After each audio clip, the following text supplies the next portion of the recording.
Regain your financial freedom by grabbing the book 10 Commandments of Black Economic Power, an Amazon bestseller written by none other than Dr. Boyce Watkins. Grab the book now. Also, heating up summer 2023, B1 the movie, starring Dr. Claude Anderson, Madam President, and Riza Islam. Atlanta, Georgia, get ready. The All-Black National Convention is coming your way October 2023. We had the privilege of attending an All-Black National Convention. It was an absolutely life-changing experience. To get a free Dr. Boyce Watkins Black Business School training on how to make money without working, text the word STOCK to 31996. Welcome to another episode of the Hip Hop Uncensored Podcast. I'm your brother Ogar from Hip Hop News Uncensored, and sitting across from me is my co-host. What up, y'all? It's your man Sam, CEO of Viral Hip Hop News. You're in the building for a very special edition of the Hip Hop Uncensored Podcast. We got a special guest in the building. The good brother Nuri Muhammad is on the podcast. How you doing today, brother? Man, I'm doing good and better now to be able to share space and time with you two mighty warriors. Appreciate it, brother. Yeah. Thank you so much. Like we said prior to the interview beginning, we got an opportunity to see you in person doing your thing live at the All Black National Convention last year in Orlando, Florida, hosted by Dr. Boyce Watkins. It was an honor to get to see you live and in person.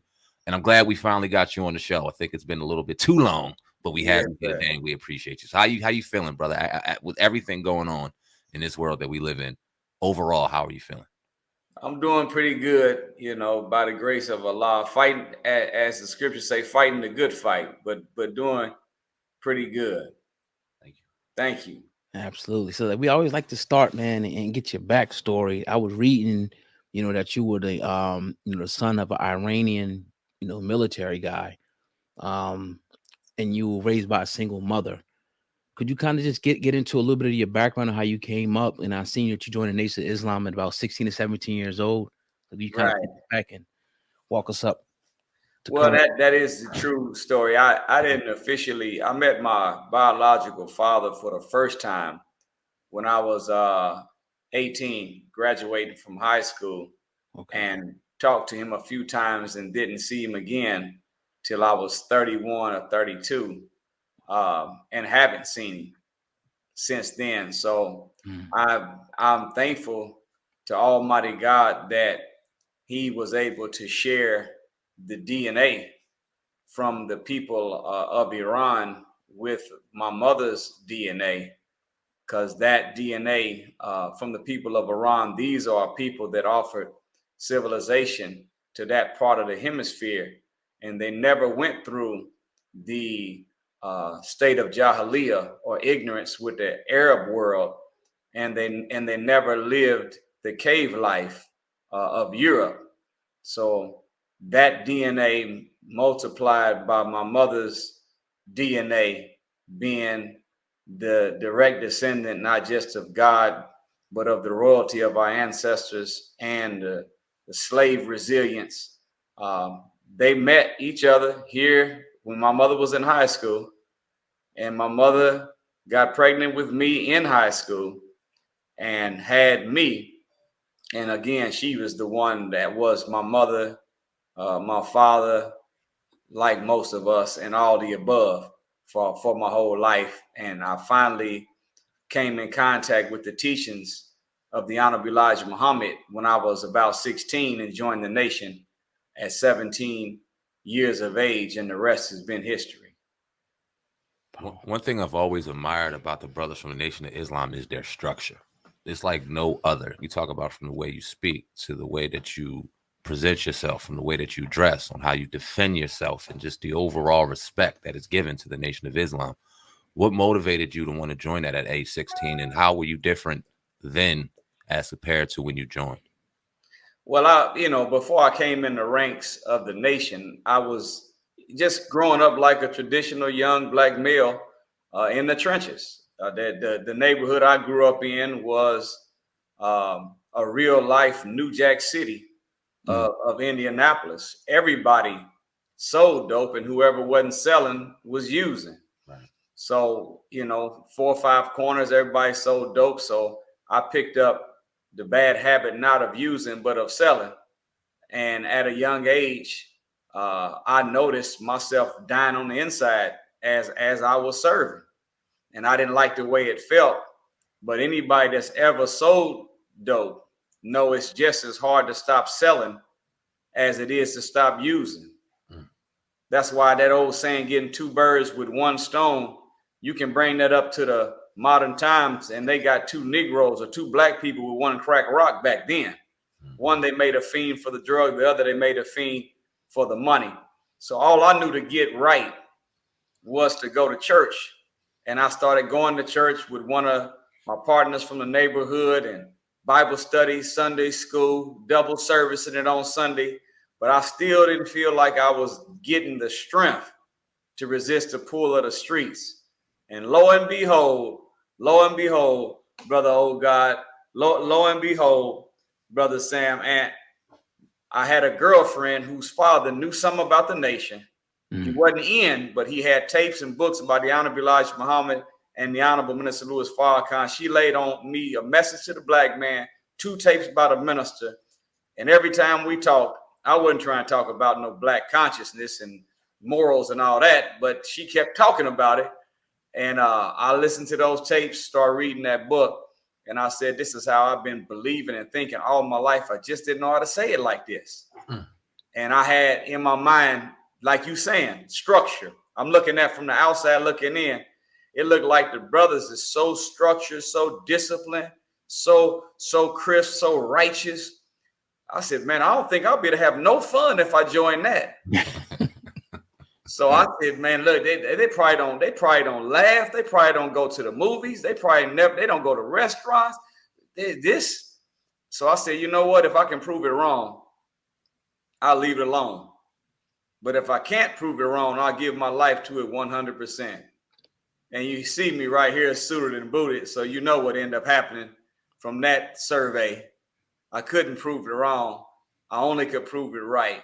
So I committed my life to it. And after I joined, I learned that you do and you can have fun.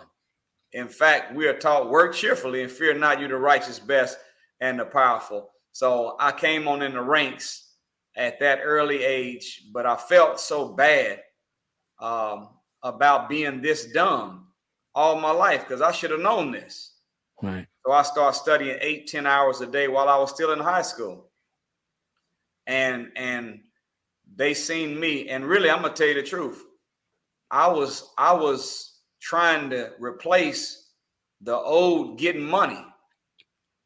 You know, back then I was making 15, 16 years old. I was making $3,000 to $5,000 a week in the early 90s as a teenager. Yeah. So I was used to getting money, and I wasn't used to being broke. So I started studying and went after getting knowledge like I used to go after getting money. And they start hearing my comments in the little study group meetings we were having, and they put me on the rostrum, and I end up people clapping and, you know, appreciating what I had to say, and the rest end up being history. And here I am today, a servant, student, and soldier of Farrakhan that's been blessed to take the message that saved me all over the world on their behalf. So that's what happened to me, my brothers. Powerful story. I want to talk about the did you dig into your Iranian side at all? Did you ever like to study that and to kind of see, like, because everybody, you know, some people are mixed of different, you know, lineage, and a lot of us don't know about, you know, one side of our family. So when you did that, if you did that, what did you find when you dug into the Iranian side, and how'd you feel about that?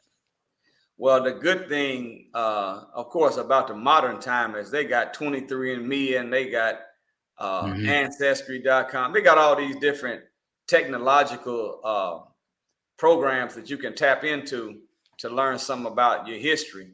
Right. But really, whenever I met my father, I'm gonna tell you the truth, brother. Oh God, I was concerned because I had already in my mind made the minister my new father.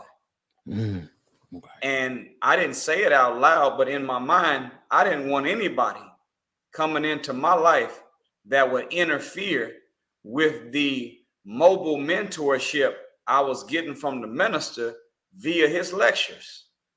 So when I first met my father, I had in my mind, no matter what you say and what you do, I don't want you to get into my life and step into the slot of the minister, because that is my father now. I didn't say that to him.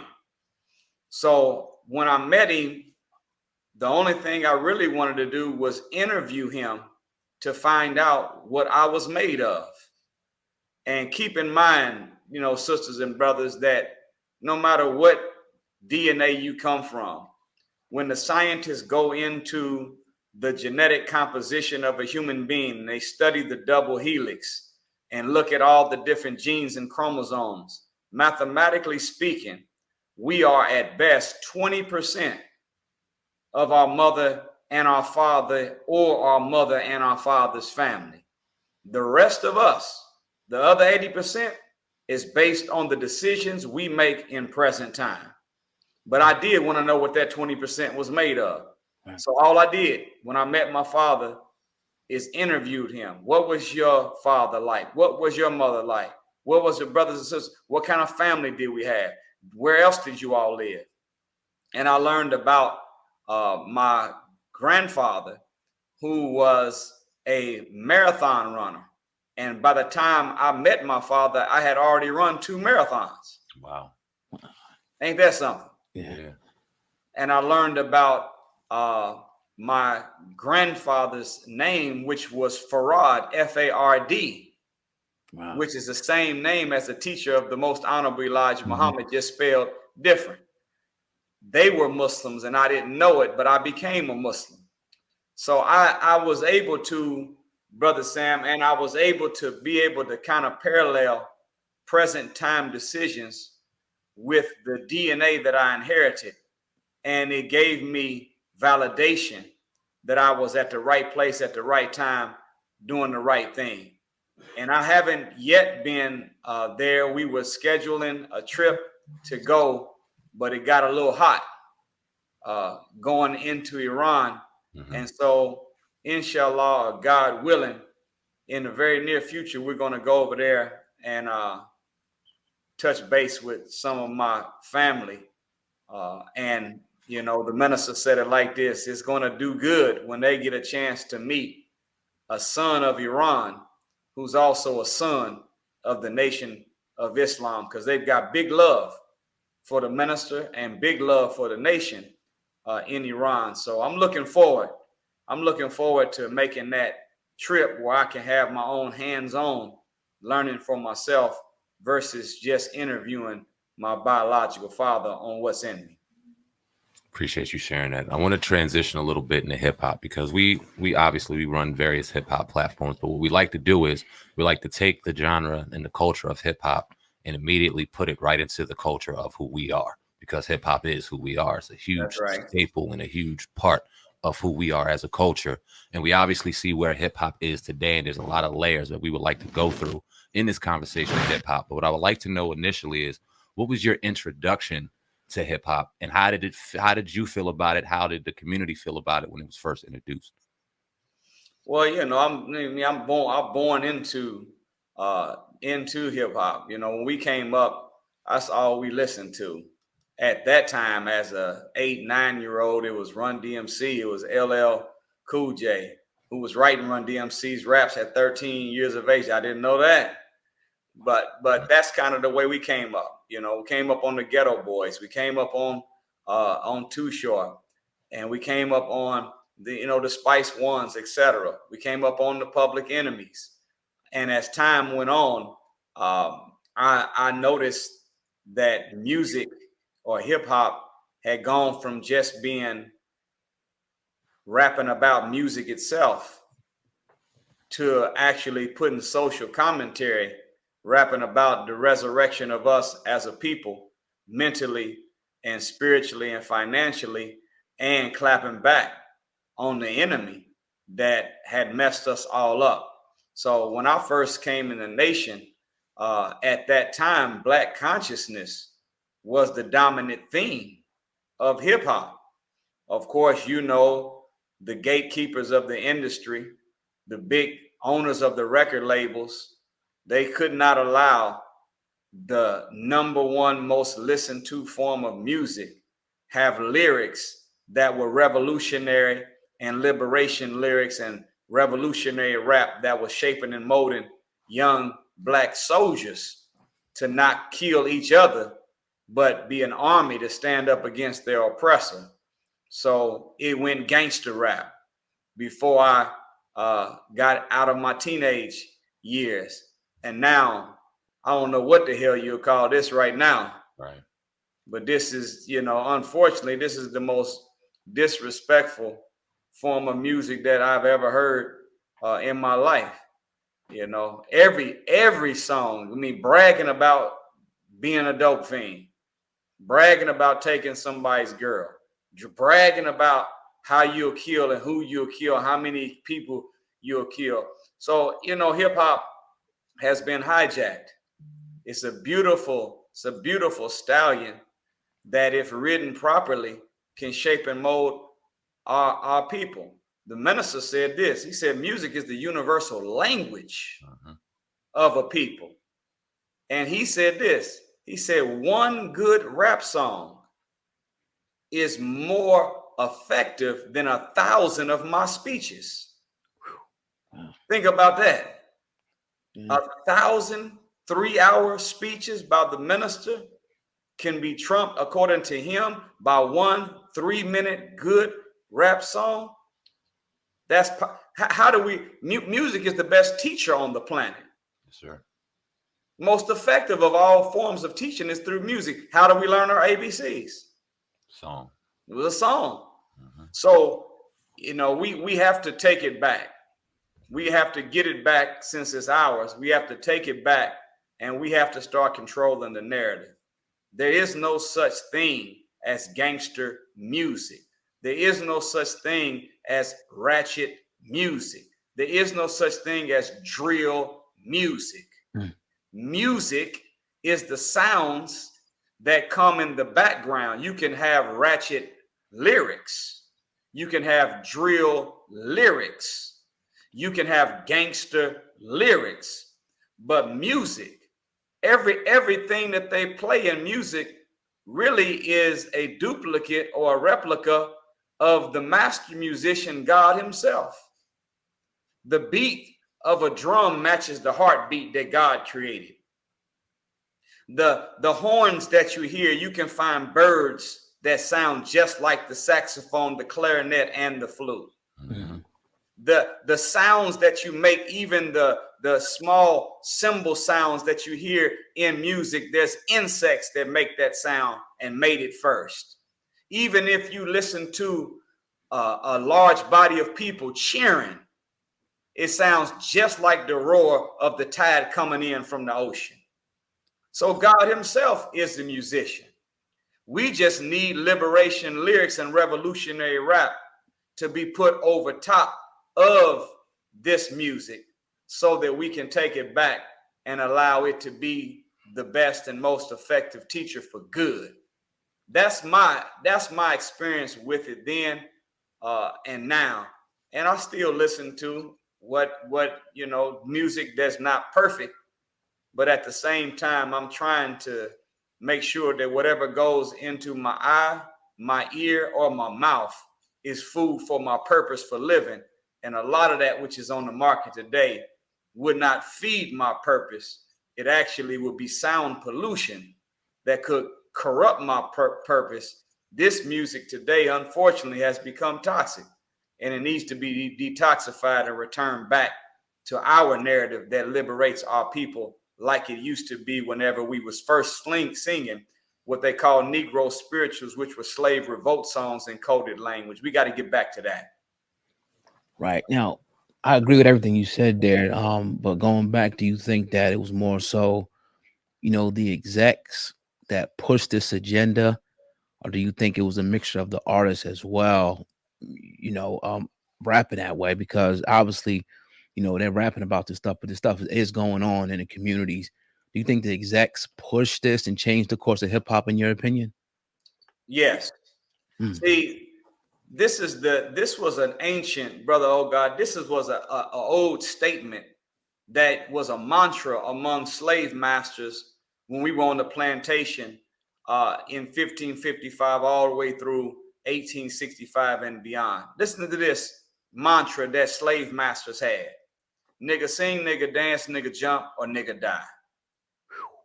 In other words, sing for me, dance for me, jumps, play a sport for me. And if you're not going to be singing or dancing or playing a sport for me, the only thing I want you to become good at is being dead or dealing death. And when you look at the world today, you find that the only fields of human endeavor that Black people are allowed to express their Black excellence in without hindrance and suppression is in the world of sport, play, and entertainment. Other than that, we deal in death. So what happens to a young mind that sees that the only people that have the great wealth, the great success, the great fortune, the great fame are coming up in these three areas: dancing, singing, sport, or dealing death? Guess what they do? They take the genetic power, their greatness that is built in their DNA, and they channel it toward the areas that they know that they will be allowed to be successful in without hindrance and suppression by the gatekeepers, or in this case, the executives of the music industry. So you might have an artist that shows up, but there's 100 other artists that's just as good as the one that shows up. But who does the executive pick? They don't pick the conscious version of, they don't pick the revolutionary artist. They don't pick the one that has social commentary that will reshape the way people think. They pick the one that is going to promote the disrespect, degradation, and destruction of Black people. And they say, here, you come in, we'll give you the deal and put millions behind you and make you popular. So reality is this: music, or the artists that are rapping, they are reflecting and representing what goes on in the hood. But hell, I don't need you to use your gift, skill, or talent and your poetic wordplay to show me all the negatives that I've been looking at all my whole life. Right. No, when you get a gift like that from God, there's no school you can go to learn how to put wordplay together like Lil Wayne or Drake or Jay-Z. You can't, that ain't no school that can teach you that. God gave them that. And he didn't give them this skill set for them to reflect reality. He gave them the skill set that they could use that power to change the reality that we live in. So in that sense, yes, there is 1,000. I don't want to put a name out there because I don't want to belittle my brothers. But whoever's the best artist that is the negative artist that's at the top of the game right now, there's another 1,000 of them just like him, but some of them have commentary that would resurrect and redeem our people. They don't give them the deals.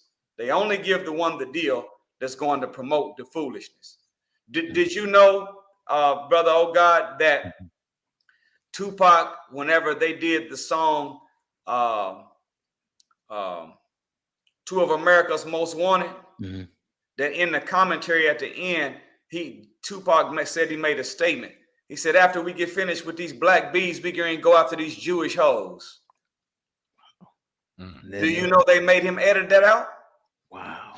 Not surprised. They told him, you can say black bees, but you can't say Jewish hoes.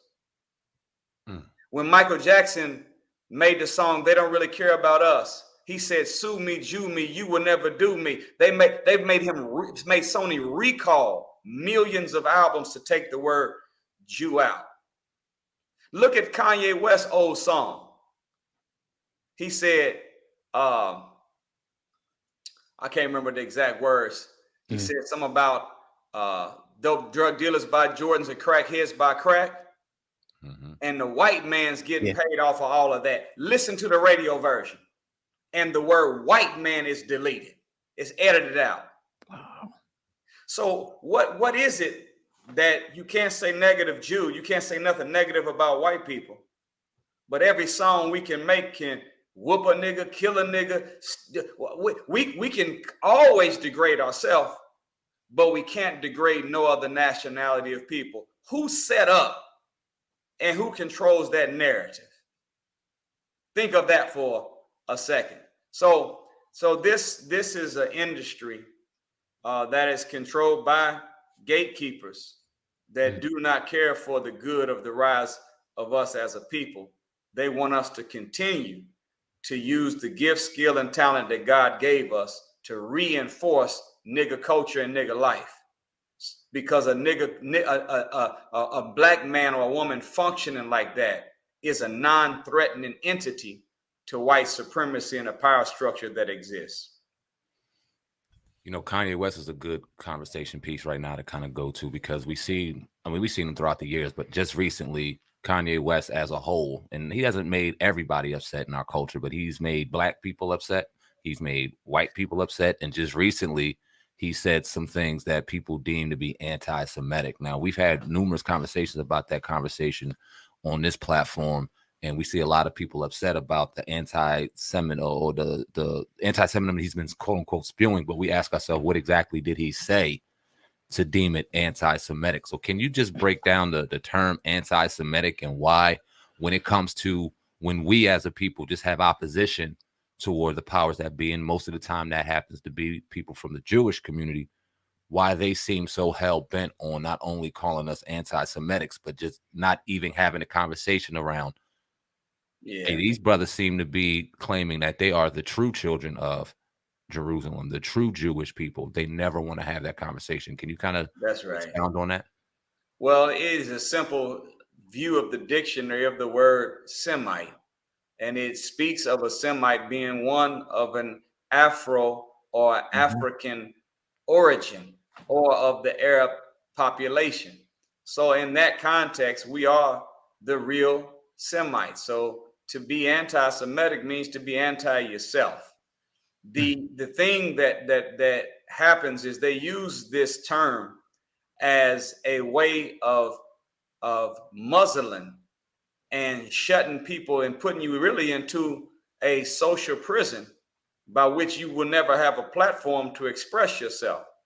Do you know that Oprah Winfrey has been called anti-Semitic? Did you know that Martin Luther King was labeled anti-Semitic? Frederick Douglass was labeled anti-Semitic.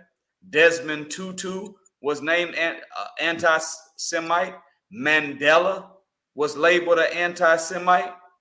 Look up the names. If the list is so long, anybody that's ever stood up, Marcus Garvey was labeled anti-Semitic. So most of the times when it comes to black people, anybody that does or tries to promote something good for us as a people, they find a way to twist it and make it against them. It's a magic trick that they're performing.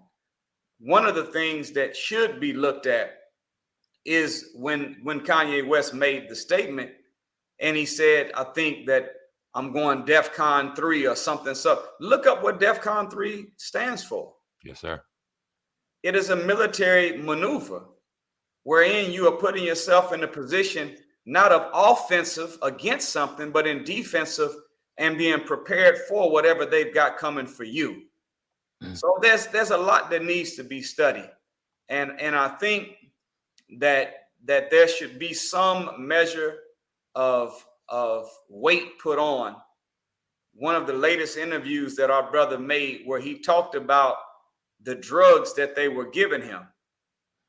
He said that the drugs that they were giving him and the drugs that they give in the form of a psychoanalyst, as soon as they consider you to be bipolar, schizophrenic, or have any mental illness, the first thing they want to do is drug you. He said that he believes that they were given, the drug they gave him and are given to us is designed to murder the creativity that exists in the mind. The drug that they gave him caused him to blow up and become overweight in a matter of weeks, he said, which means, in his words, that they were trying to kill me. So there's a lot that needs to be looked into deeper than the effects we see from Kanye West. I think there needs to be a deeper analysis of some of the things that might be causing what people condemn as an effect. And instead of attacking the effect, let's attack the causes.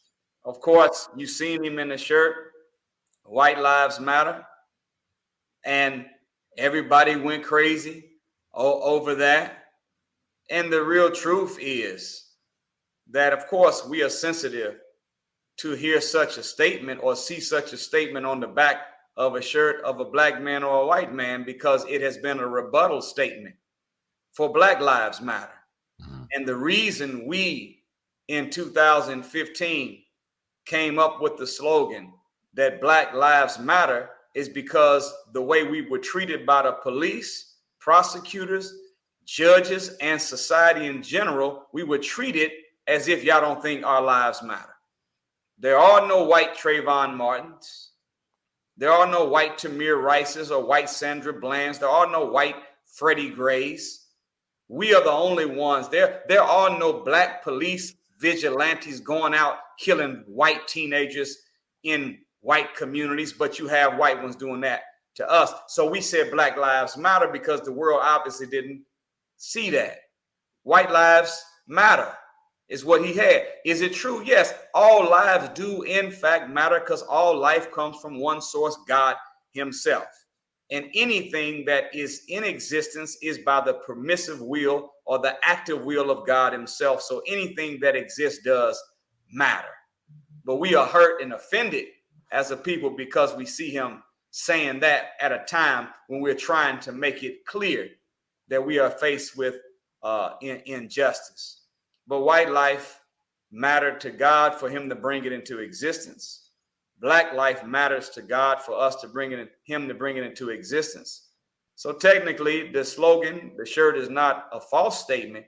It's just the connotation or the commonly accepted definition of most people that say white lives matter. They're saying it as a response, rebuttal to Black Lives Matter. And most of the time, it's coming from the mind of a racist white person that wants to do some harm to black people.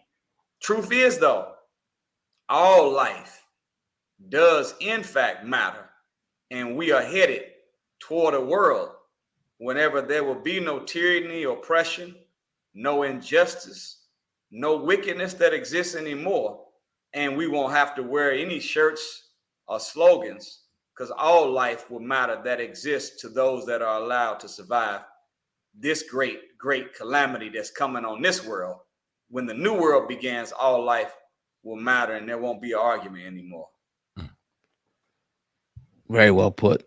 How do you feel about the state of like the black race and the leaders in the black community now? Farrakhan is one of the, the many leaders who, have stood tall, but you got a lot of other ones that are accused of being scammers, swindlers. So in general, how do you feel about the state of the black race, and why do you think that the NOI is the answer, to cure all the ills in the black community? Well, there's a scripture, brother, oh God, that says this. In Malachi 3:6, it says, I am the Lord, I do not change. That means that there's a specific methodology or a pattern that God has, and God's pattern is always consistent. Well, what is his pattern? Anytime that a people are in a mess, whether you read in Bible or Quran, he's always raised from the people that are in a mess a messenger. Whenever people have problems, out of that people comes a prophet to solve the problems. Whenever people are at war with themselves, then God gives them a warner. Whenever there's a crisis, Christ is. Mm-hmm. So the pattern of God, the method of God that he himself says he does not alter or change from, is that anytime that a people are in a negative condition, the response from God is he always raises from among that people a messenger, a warner, or a prophet. So when you deal with the time of Abraham, they were idol worshipers, so Abraham was brought to destroy the idols. During the time of Pharaoh's rule, they were slaves, so Moses came to free the slaves. During the time of Noah, his people were fighting and killing one another, so God gave them a Noah. During the time of Lot in Sodom and Gomorrah, the people had become freaks of nature, so God gave a Lot to answer that. Muhammad in Arabia 1400 years ago, they became ignorant people, superstitious people, women, and disrespecters of their women, and alcoholics. So as a result, God gave them a prophet by the name of Muhammad. Well, listen to all those conditions I just named, and then look at black people. We have all of those conditions. Idol worship. We have slaves, freaks of nature, fighting and killing one another, ignorance, alcohol. We got more alcohol. We own everything. And we have not the healthy respect for our women. So what that says, if God is God and his pattern does not change, if all of those people with one condition were qualified or justified in God giving them a Moses or a Jesus or a Muhammad or a Lot or a Noah or Abraham, what kind of God would God be to see us as a people here in the hills of North America with all of those conditions at the same time and then some, and not give us somebody too? So we believe that God himself raised the most honorable Elijah Muhammad, and the most honorable Elijah Muhammad and his teacher fashioned and molded a man in our midst today by the name of the Honorable Minister Louis Farrakhan. And the Honorable Elijah Muhammad and the minister represent these two special servants of God, mouthpieces of God, that are designed to give us a message as a people that will purify us, redeem us, restore us back to our great state. And the sooner, Brother Sam, the sooner that black people began to have the kind of respect for the men and the message that God gave us, and we start eating like he said eat, thinking like he said think, doing like he said do, the faster we'll be back on top of civilization again. So that is our biggest impediment right now. Not that God didn't send us somebody. No, we were chosen. God chose one for us. Now we have to choose that one for ourselves. And if we did that, we would find ourselves clean, upright. We would return back to that powerful, pious, proud, productive people we once were before we were kidnapped and Caucasianized and Westernized by this white man 400 years ago. We'd be that original pyramid builder, that civilization builder. We would be that original people that you read about that built the Nile Valley civilization, the city of Timbuktu and Atlantis. We would be that people again if we would listen to the one God gave to us and began to form ourselves as a new righteous nation in the midst of a nation. I want to ask you, Brother Muhammad, what do you think the breaking point is going to be for our culture to really understand and see that we need to change? I mean, you think about the music, you think about the relationship that we have with each other, our brothers, you think about the relationship and dynamic we have with the black woman and the separation and divide we have with that. And it's been going on for decades and centuries at this point. We've had our grandparents talking about it. Our parents, and now us, our generation, are talking about it. And it looks as if we're going to pass that unfortunate circumstance down to our children. When is that breaking going to happen? This is the wrong kind of relay we're running right now. Yes, sir. We're supposed to be passing the baton for our next generation to take it to another level up in the air and farther down the road, not down into the mud and backwards. So you're right when you say that. But when you were talking, there was a scripture that came to my mind in the Bible. It's in the 37th chapter of Ezekiel. And there was a man, the Son of Man. He's speaking to what are called the dry bones in the valley. The only thing he was asking the bones to do was to unite and stand up. Two things. And if we listen to the words of the Honorable Minister Louis Farrakhan, if you listen to what the most Honorable Elijah Muhammad was saying, go back, dig up the words of Marcus Garvey, dig up the words of Booker T, Go dig up the words of the great ones that God gave us. You know what they were asking us to do? Stand up and unite, come together. Mm-hmm. But in the scripture, according to Ezekiel 37, the bones would shake, the bones would rattle, but the bones never would unite and stand up. So the Son of Man goes back to God in this chapter, and he goes to God and says, I've been speaking to the bones all day and all night.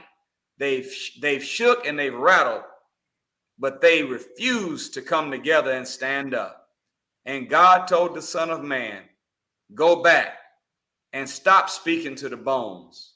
Start speaking to the winds and let the winds whip them into shape. The Honorable Minister Louis Farrakhan said that the winds represent circumstances. And whenever it's real windy, or when a tornado shows up, or a tsunami, strong winds is not positive. It's negative. So once the wind, according to this chapter, start blowing on the bones, it says, and then the bones began to unite, and they stood up and became an exceedingly great army. Unfortunately, I hate to say it, we have a saying that the best will come from the word and the rest will come from a whooping. Mm-hmm. Most of us are going to have to get the wind or the whooping in order for us to unite and stand up. So circumstances are here and circumstances are coming that are going to force us together and force us to stand up. The word itself has been taught, and there's never been a teacher, in my humble opinion, that knew how to say it and explain it like the minister has been doing. And yet we still just shaking. We still just rattling. We have not come together and stood up to become the exceedingly great army that God wants us to become. But the winds are going to come, and the winds are here. And over the course of time, circumstances, unfortunately, are going to be required to get us together and become what we're supposed to be. I definitely appreciate you. We don't have too much more questions, but I want to ask you, I seen you did a lot of work in Chicago, and that's like the city is like kind of like ground zero, where they say, you know, this weekend 20 people got shot in Philadelphia and New York. Yeah. In your eyes, what do you see the solution? I know it's not one solution, but what do you see the solution, you know, or solutions for us to stop actively killing each other, robbing each other, and destroying each other's lifestyle and life? What do you see as, you know, some answers and solutions that can help with that? Well, at the root of all black on black crime and black on black homicide, at the root of it is deep embedded self-hatred. So the Most Honorable Elijah Muhammad gave a very simple formula for how to stop all black on black crime in our community. Look what he said. He said, knowledge of self produces love for self. And when you love yourself, you do for yourself. So phase one is we have to have our minds baptized into the rich legacy of the greatness of our people from the past. And if we began to gain the rich knowledge of the greatness of our ancestry, and then take it to another level, and where we understand that we are created in the image and likeness of God, we are direct descendants of the Creator. And if we're in the image and likeness of God, that means that everything that's true about God is also true about us. So that deep knowledge of self produces love for self. And when you love yourself, you start doing right by yourself. Well, Brother Sam Ant, Brother Oga, you are my brother. Yes, sir. The base word of brother is other. My brother is my other self. So if I know me, love me, and I'm doing right by me, I'm going to treat my other me the same way. But it's because, number one, we don't have a knowledge of ourselves. which is a knowledge of our ancestry before we were kidnapped and brought to America. And deeper than that, it is the knowledge of God, the study of the characteristics of God, and accepting those characteristics as part of our own human traits. Then, number two, seeing our brother as our other self. If I see my brother as my other self and I love me, I'm going to love my other me. Therefore, I can't kill my other me.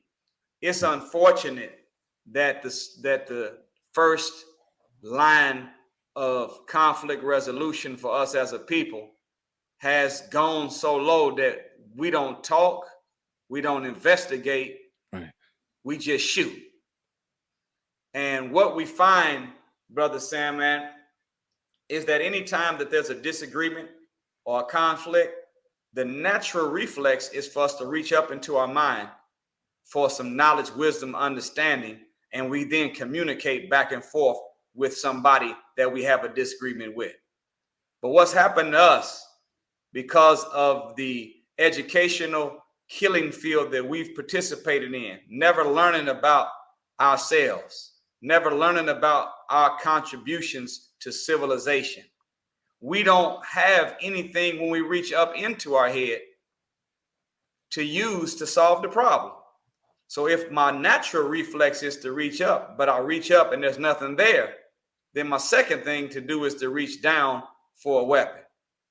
Well, we got to get some knowledge, wisdom, and understanding in the upstairs area.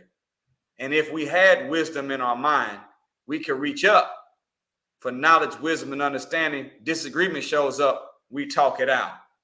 But since we don't have it, we reach up, nothing's there. Then we start automatically reaching down for a weapon, and we end up killing somebody over something petty. So this is bad math that we are employing.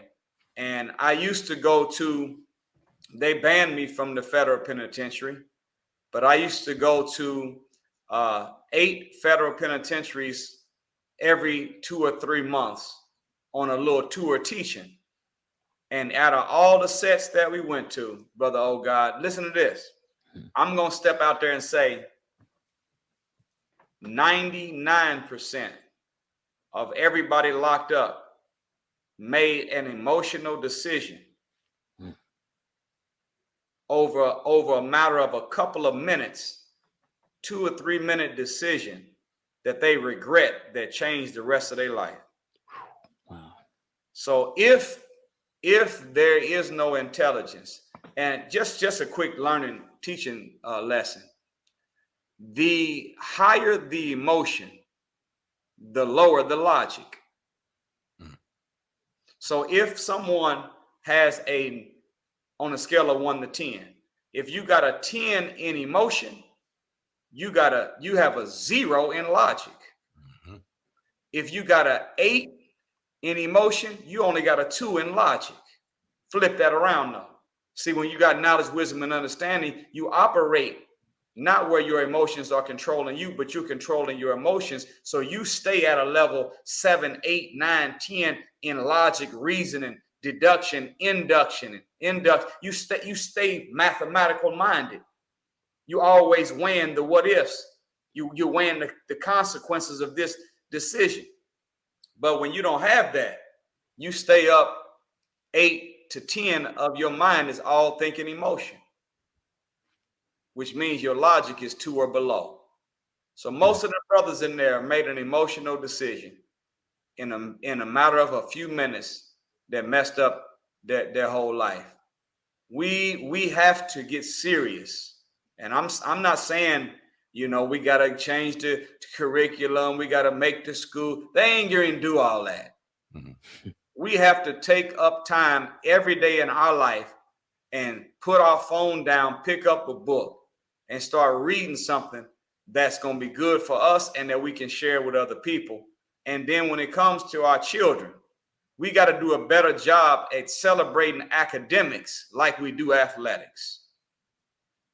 Take your child in the same way you will go flip out and buy clothes and colors and get pizza and celebrate and brag over them for playing some little league sport.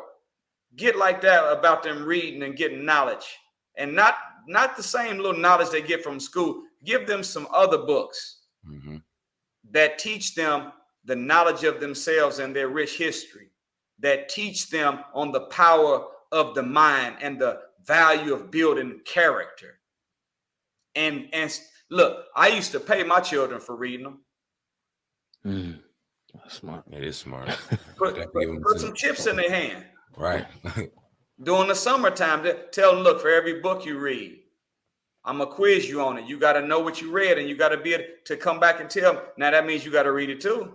And then drop $25, $50 for every book they read. You might find out you're going to go broke. I remember my daughter, she was, I told her, I said, look, for every book you read and you take notes and I'm going to quiz you on it, I'll give you, I think it was $50. I don't know what, I didn't know I got myself into that, man. I was about, it wasn't even a month. I think I was about 500 in the hole. When we got finished, I think I owed her about $1,100 or $1,200. Wow. But look at what she said. She said, that's okay, Daddy. You don't have to give me any money. I already got paid from what I learned. Powerful. I still gave her some money, but the point is that kind of incentive, we got to start celebrating academics like we do athletics. And if we start early enough in our child's development at teaching them what they're going to need to know when disagreement comes up in life, and it will, when problems show up in life, and they're coming, when they reach up, it won't be empty space and they'll reach down for a weapon. When they reach up, they'll find knowledge, wisdom, and understanding, and they'll be able to negotiate, talk, and solve the problem with their mind and their mouth instead of having to solve the problem with a weapon. The only thing we should be shooting at our brother is encouragement. That's it. Not no bullets. That was gems right there, taken by a 38-year-old man right here, man. We definitely appreciate your time and definitely appreciate the guidance and the wisdom. I got one last question. It's a little bit on the lighter note. Do you brothers wake up in the morning and just get fly? Like, do y'all, even if you don't have anything to do, you go to the supermarket and be as fly as you are? And how important is that? And how is that like preached to be able to dress the way that you guys do and the mindset that carries with it? No, well, this is considered class A. Yes, sir. You know, but we wear class C, you know, civilian clothes. So, you know, I wear all the traditional regular clothes too, but it is out of respect for this program. It is out of respect for you, Brother Sam, man, and you, Brother Oh God, that I would like to put this on. Yes, sir. And one of the things you see about the dress code of the nation, see, you don't see nobody wearing bow ties in the world unless they're in a wedding or there's some kind of servant at a very high-end respectful facility. So what we're saying when we put on the bow tie and the suit, we're saying we are your servant. We're coming to serve you, God's people, because to serve God's people is to serve God. And the same way that a groom would wear this bow tie and stand before the altar and say that I pledge to be faithful, sincere, and devoted through ritual or porter, better or worse, in sickness and in health till death do us part. We put on the bow tie to say that's how committed we are to God, God's work, and God's people. And then, of course, you know, if I had on a straight tie and there happened to be a physical conflict and somebody wanted to use my straight tie as a weapon, they can just grab the back of my tie and choke me out. Right. But if we're in a physical conflict and I got on a bow tie and you reach for my bow tie, you get a handful of bow tie and a mouthful of fish. Yes, sir. So we wear the bow tie as that for those reasons. It is marriage to the struggle of our people. It is, we are servants of our people. And it is also a military. It's part of our wardrobe. You didn't catch that. No, sir. Wardrobe. Wardrobe. So that's kind of, that's why we do this. And of course, you know, I had on regular clothes before I came on the air, and I'll be putting back on my civilian clothes when I get finished. We don't walk around like this all the time. I was envious of it. I'm like, man, I want to do that. How do I do that? I be wanting to put on sweat. First thing I do is throw on some sweats, but we appreciate your time. Thank you. Thank you, my brothers, and I'm honored to share space and time with you all and those that are in the viewing and listening audience. And I hope that those that participated in the program will find me on various platforms and look me up, get some of the lectures and the books that we have to offer. Thank you so much, my brothers. Let them know where they can find that. Your social media handles and where they can find books and teachings and things like that. NuriMuhammad.com. That's where all my books and messages are. NuriMuhammad.com. NuriMuhammad.com. And they just let me out, brother Sam, man. They just let me out of prison on IG. I've been shadow banned for about a year and a half now. They just let me out at Nuri Muhammad. You can find me there, and the same is on Twitter as well as on Facebook. Definitely appreciate you, Minister Nuri Muhammad, on the Hip Hop Uncensored podcast. Much continued blessings, and like I said, it was an honor, man. Dropped a lot of gems today. Thank you. Thank you. Thank you, my brothers. I look forward to doing it again in the very near future. For sure. Absolutely. Looking forward to it. Take care. All right, brother. Peace. Thanks. All right.